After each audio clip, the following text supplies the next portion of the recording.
Kahit magkalaban man o hindi, sino yung nakaupo dyan? Suportahan hanggang sa matapos, tapos next naman. Oo, dapat peace lang tayo, di ba? Ito, hulaan nyo mga kapatid kung sino yung kasama ko. Don Bertos. Korean Prankster and the Great Pretender. Subscribe nyo yung YouTube channel nito ha, Don Bertos TV. Lalagay ko dito sa comment section. So nandito kami ngayon. Magkasama kami dahil isa kaming manager sa YouTube. So nagkataon na nakita ko siya kanina. Nung una di ko pa siya pinansin. Kasi kanina sa totoo lang nung magkatabi tayo doon sa lobby, hindi talaga kita pinapansin noon dahil hindi kita namumukaan. Nung nandoon na tayo sa pangalawang kwarto, tapos nakaharap ka, sabi ko, bro, kilala kita bro. Doon na. Sabi ko, si Don Bertos to eh. Kasama ko siya ngayon dahil may event kaming dinaluhan sa YouTube. Tapos yun, it so happen na iisa kami ng manager. So ngayon, makikisabay ako sa kanya pa uwi ng Pangasinan. Dahil layo ng biyahe natin. Oo nga, grabe. Tapos traffic pa ngayon. Pero yun, masaya lang kasi 'di ba, yung mga content creator no na nakipag-meet up tayo sa kanila, 'di ba? Yung parang meet and greet, 'di ba? Uy, si ano to 'di ba? Kumbaga ito na yung pinakakuan natin eh.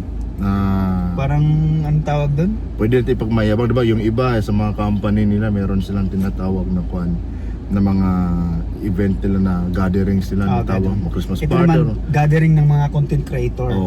Kahit magkalaban man o hindi, magkaiba ng content.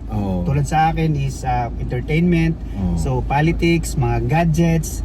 So andun kaming lahat. Magkakasama mga beauty product.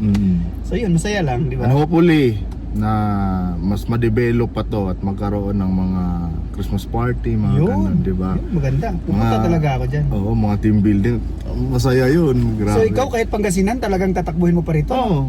Actually, sa trabaho ko, wala namang saang lugar pwede naman. Saan ka? Oo. Kasi dati dito din kami sa Pasig. 2 years kami dito. Tapos bumalik ako ng Pangasinan. Tapos ngayon may plano kami uli na lumipat ng Baguio. Pero pag natapos yung bahay na pinapagawa ko, siguro magpo-for good ako ng Pangasinan. So yun lang mga kababayan, medyo naiba yung content natin ngayon. Kasi ito yung sasakyan ni Don Bertos. Yes! Sa mga di nakakaalam, maraming nabiktima sa sasakyan na to. Ano lang tayo, more on entertainment. Subscribe niyo yung channel nito, tapos i-like niyo siya sa Facebook. Pero alam ko halos lahat kayo kilala niya na si Don Bertos TV. Hindi naman siguro. Isa din tong supporter si BBM mga kapatid. Sa mga hindi nakakaalam, supporters po ito ni President Marcos. Sino yung nakaupo dyan? Suportahan hanggang sa matapos, tapos next naman. Dapat peace lang tayo, di ba? Hanggang dito na lang mga kapatid. Kamsahamnida.